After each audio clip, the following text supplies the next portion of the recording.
Hey guys, welcome to The Pulse. As we said, we're here every Monday bringing you interesting people doing cool things. I remain excited about the opportunity to share stories with you. And our guest today is just doing a lot. For such a young person, has a long history of doing things, from the acting, obviously, but also playing some really crucial roles in terms of social change and changing the way we view Hollywood and TV and movies.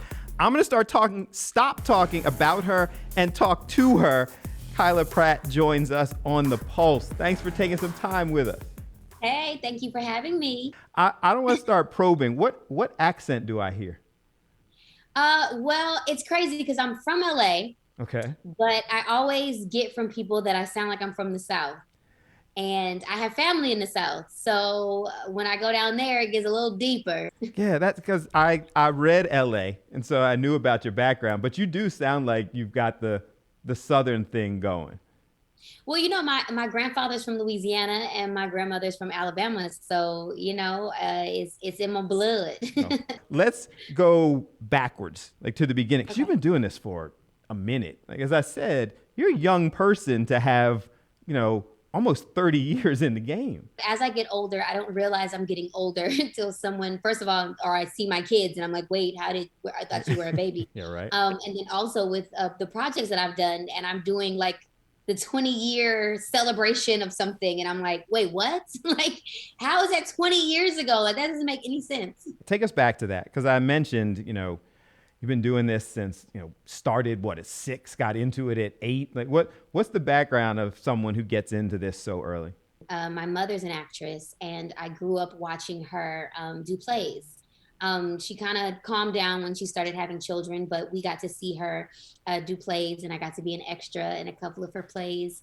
And my grandmother was on an airplane and she was bragging to complete strangers, showing pictures of her grandkids. And a woman asked if I wanted to be a part of a modeling show that she had. And when I was brought the idea at like 7 years old, I'm like, sure, I want to be like my mom. So this will Mm. be fun. And my first modeling show, I met agents and managers who I was with for almost a decade, and I just fell in love with everything about it. I had such a great family and support system, and people who never put me on a pedestal. It was just like, that's Kyla, and that's what she does. And okay, now come clean your room. So what is that like? Like that's very early, and you said that you loved it at a really early age, but getting into something like that and that level of pressure at 7, 8 years old, we always read about how hard that is, for child actors. Doesn't sound like that was your experience. I think that I was very fortunate to work with wonderful actors and human beings that knew a child was around, and gave me that great energy. And even when I think my stepdad had a story about someone, and I was like, I don't even remember them being rude. And I guess maybe I was just oblivious, and I was just this kid who was just enjoying every moment. And to me, I got to play around. Everyone did after school activities, and mine was to go to auditions and be able to pretend at that time to be someone else. And I luckily I had a mother who was just like, she made sure that I was not overwhelmed. She made Yeah. sure that I wanted to do it, and she would let me know if I don't want to just let her know, and it's fine. When we started talking about having you on the show, and obviously we kind of go back and we do some research and we'll talk about that, and your face pops up now, and I said, she looks like the little girl in Dr. Dolittle. And you still, I mean, obviously as an adult, but you're a recognizable face even from having done things as a child. When I was younger, I always played younger. I was 10 years old. I would go out for 8-year-old roles. When I was 12, I would play 10. And I didn't like it at that time, of course, because as a kid, you want to be older, you want to look older. But now, I'm in my 30s. I think I'm just embracing everything. And then my mom looks super young, so there's nothing I can do about it. So for me to even stress about it is not like a great thing. I think it's great. I like to take care of myself. And as long as I'm feeling good, I'm happy that people can still see that it's me, I guess. As a child, one of her roles made children feel proud. But next, how Kyla Pratt feels about doing the same for a new generation. It's also amazing to know that like the revival is now back and it's now here, and now my kids get to have that same representation that I got to experience.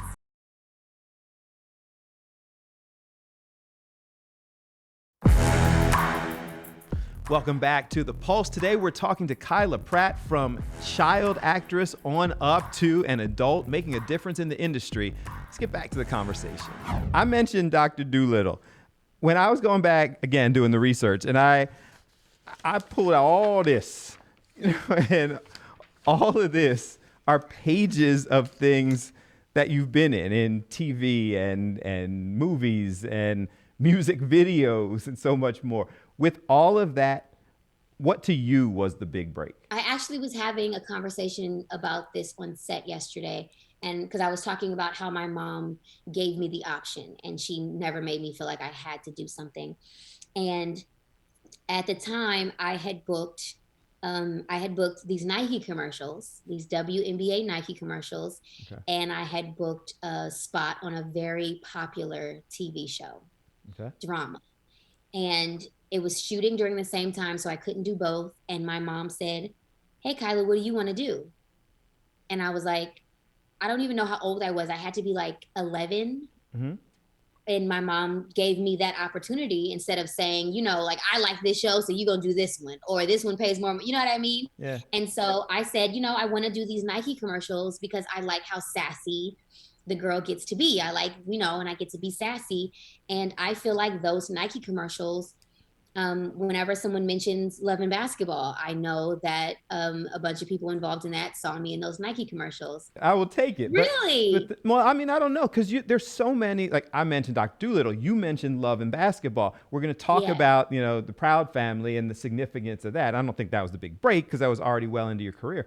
But you've been in some big stuff, for the Nike commercial to be the thing. My acting coach, when I was younger, always used to tell us, he's like, your audition for your next thing is the job you're doing now.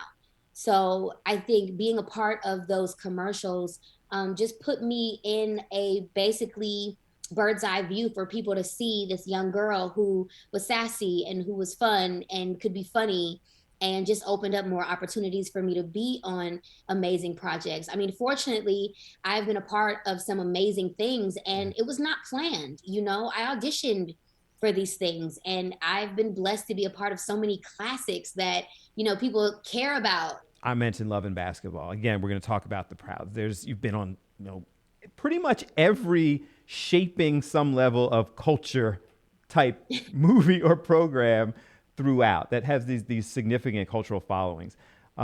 Very cool or huge responsibility to be in those types of roles that are in some ways, trailblazing may be too strong, but helping to shape the way people view things.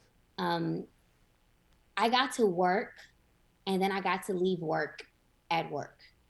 I was still able to go to work and then come home and do home things, hang out with friends, go to school dances. So when I was younger, I wasn't really thinking about people watching the things that I was doing. It was kind of like, oh, I get to go have fun. This is going to be cool. I get to play this character, blah, blah, blah. All right, we're done. It was nice meeting you guys. I had so much fun. Okay, bye. And then I would forget about it. Right. So when people, I didn't realize until as I was getting older, and so many people would come up to me and say so many wonderful things about how it was great seeing someone like them on TV, or being that young girl and young little tomboy that they were able to see themselves. I didn't realize that was happening until I was much older, and I'm just happy that I was able to be that for so many people, especially not knowing that that's what I was like, hey, I'm just going to work and Right. and enjoying myself. And now it's like I just feel so fortunate to be in that position to where at some point I help someone feel seen. You have young daughters, right? Yes. So you have young children now. You didn't realize the impact you were having then because you were a child yourself. Now that you have children, Do you sit back and understand the significance of, the diversity that you helped create, that they can see, not just mommy, but people who look like them on TV? Do you embrace that responsibility now? Oh, absolutely. Absolutely. I think when you become a parent, everything really comes about your kids, and we're entertainers. This is all entertainment. And I'm constantly teaching my children that, I'm like, look at this actor and he's playing this different role on this movie. This is not real life. This is Yeah. entertainment, but it's also amazing to know that like the revival is now back and it's now here. And now my kids get to have that same representation that I got to experience, growing up, or, Mhm. other people did. And, with a show that doesn't shy away from certain conversations that people think that we shouldn't talk about, or no, we shouldn't bring this up. It's taboo. It's like, no, these are real stories. These are real situations. And let's have conversations with our kids about, what's really going on in the world. Because I can say things until I'm blue in the face, but if someone else is presenting it and they're presenting it in a different way, that can help me as a parent. So I'm joining in, and it's super important for me. Next, growing up on TV, it certainly has its challenges, but Kyla slowly found it empowering. I didn't really like my voice. I thought my voice was weird, and I was like, wait, they like this as a character, like, okay. And I always like to, bring that up because it's reminding people that you might not like something about yourself, but it might be amazing to someone else.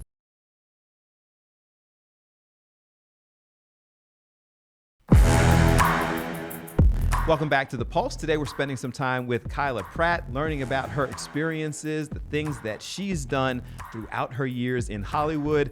Let's keep the conversation going. Again, I keep going back to being in your 30s and having association with anything for 20 years. But the Proud family. You did it when you were younger, Yes. and now it's kind of rebooting. So let's start with doing it when you were younger. Like, how was it different doing it then, and then kind of bring us up to how it is doing it now? Well, filming it then, I was 14 years old when we first started. I didn't really like my voice. I thought my voice was weird, and I was like, "Wait, they like this as a character? Like, okay, y'all sure?" Yeah. And I always like to, bring that up because it's reminding people that you might not like something about yourself, but it might be amazing to someone else. Um, and just working on that project at that time, I feel like helped mold me into the young woman that I am today. Doing it now is an amazing feeling because there's not a lot of times where you get to revisit something as an artist. Like it's an automatic, like, oh, I know this girl. I've been this girl. Everyone's been a teenager at some point in their life. They can relate to Penny in so many ways. And now seeing, that I can step into a booth and I'm comfortable doing different things with my voice, that I love my voice now. I've embraced my voice. And I actually walked around and talked to a bunch of the people that we work with. And I mean, I'm sure you've done that, but you should if you haven't, and see the response on people's faces when you talk about the Proud family, particularly, younger African American who either grew up with it or now have children who are excited about Uh, the reboot. Um, but people just kind of look at it and it resonated with them. yeah. So even as a cartoon, that was pretty significant. While filming it at 14, I didn't realize what we were doing. I know that Bruce Smith and Ralph Farquhar on purpose said, we need an animated Black family and we need to surround them with all kinds of people because they knew that that was lacking. Me at 14 years old, I don't think I was able to recognize it because while filming, it wasn't anything new to me. It was like, oh, this is like my family. Like, Right. I was like, oh, this is like, my crazy uncle, or this is, or being a teenager, I'm trying to balance life and wanting to get older and wanting to help at home, but also wanting to hang out with my friends. And, so at the time I was like, oh, this is cool. Like this is a show up, like this is cool. And I didn't realize that that had never been seen before, Hmm. and I slowly started to realize more and more things that I never really put into perspective. It's like my daughter, having my oldest daughter, and around the same time, that's when Princess Tiana came out, and being like, my baby has a black princess, and like someone to look at and someone that looks like her and might have her type of hair. And, it Yeah. just makes you feel good, knowing that you're showing people themselves, and that's why they're able to relate to it so much. Now that you are an adult with children, you talked about what it meant then. What's it mean now? Now you're louder and prouder and aware of spreading that image.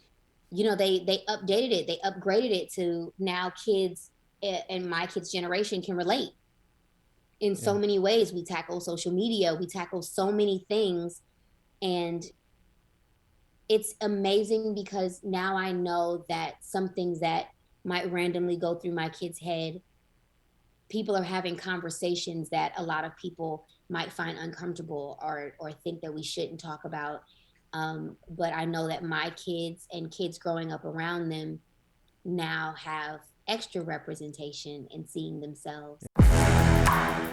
Next on The Pulse, how Kyla Pratt uses her exposure to help others. I think one of my favorite things to talk about is mental health and making sure that you're taking care of you, because without up here being good, nothing else is going to matter.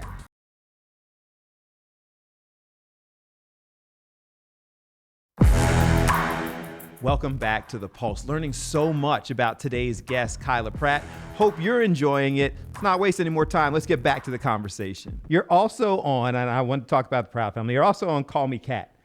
Yeah. You stay busy. Sometimes you're not working and you're like, hey, I think I like to work. And then next thing you know, when it rains, it pours, and it's been crazy balancing it all, being a mom, being a woman, being an actress. And I'm showing my babies, hey, mommy has always wanted to do it all, so she will. And I'm gonna be a little tired, but I'm gonna be all right. Right. I'm going to do it and you can do it too. And you Follow can mom's do it lead. too. And our kids, they do what they see, not what Yeah. not what you tell them. They see, they do by example. So, I just want to be the example of, and that's where I really, I try every day to be the best version of myself, and how can I work on me, because I want my kids to see me doing it and doing it gracefully and not letting, the world drive me crazy, and just enjoy and continue to do the things that I love to do, and appreciate it. I don't know why I ask this next question, and I always do, because I'm not sure anybody's ever going to give me an honest answer. But when you see Call Me Kat, it looks like you're having fun. No way. I do not want another team meeting on a Saturday night. Honey, you don't look so good. Hurtful. You feeling okay? I feel fine. Oh, no. You have a fever. Are y'all really that cool? Like, you go hang out afterwards, you enjoy each other's company. Honestly, I feel like I am surrounded by a group of individuals who are extremely talented. They love to grow in what they're doing, and they're all around nice human beings. I've never really been on a set where I've never worked with anyone before. And I am now on a show with Mayim Bialik, who reminds me, I always say, she reminds me so much of myself in the way that she, carries herself and does things. And Swoozie Kurtz, who is Tony winning, like, wait, what? Cheyenne Jackson, who's an amazing artist all around. Julian Gant, who's like the improv king. And Leslie Jordan is like, everybody loves Leslie Jordan. It's amazing to be around people who love what you do as much as you do. I know that earlier you were talking about mental health, and that's something that is important to you and advocating on behalf of individuals.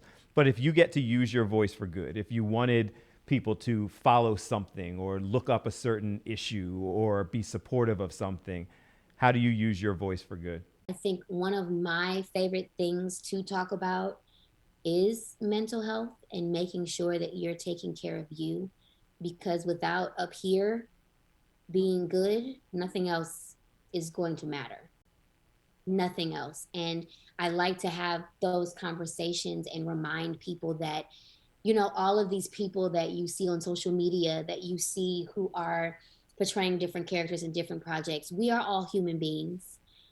We are above no one else. We all experience the hardships and the different, things that happen in our lives. And sometimes people only show you, you know, the polished part of things. I don't go into details about, you know, everything, but I like to let people know that, you know, we're human and you're not going through things alone. You are not the only one on this planet that's experienced this feeling that you're having.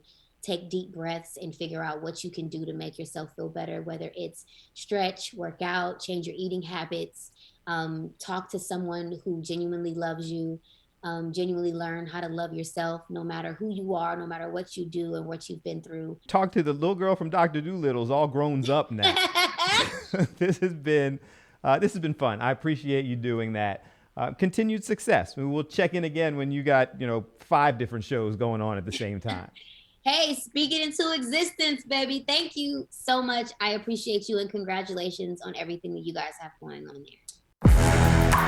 That was fun. I really enjoyed speaking to Kyla Pratt, and I hope you enjoyed it as well. Found out so much about her, the things that she's gone through, the changes she's made to the industry, and that she's just genuinely a fun person to be supportive of. And if you enjoyed that as much as I did, remember that there's also a podcast, the full interview, things that we couldn't air tonight. You can go and listen to it. The podcast, The Pulse with Bill Anderson, is available at all places where podcasts are available. You can subscribe, enjoy it. We hope you will. And we'll do it all again next week. Thanks so much for watching The Pulse.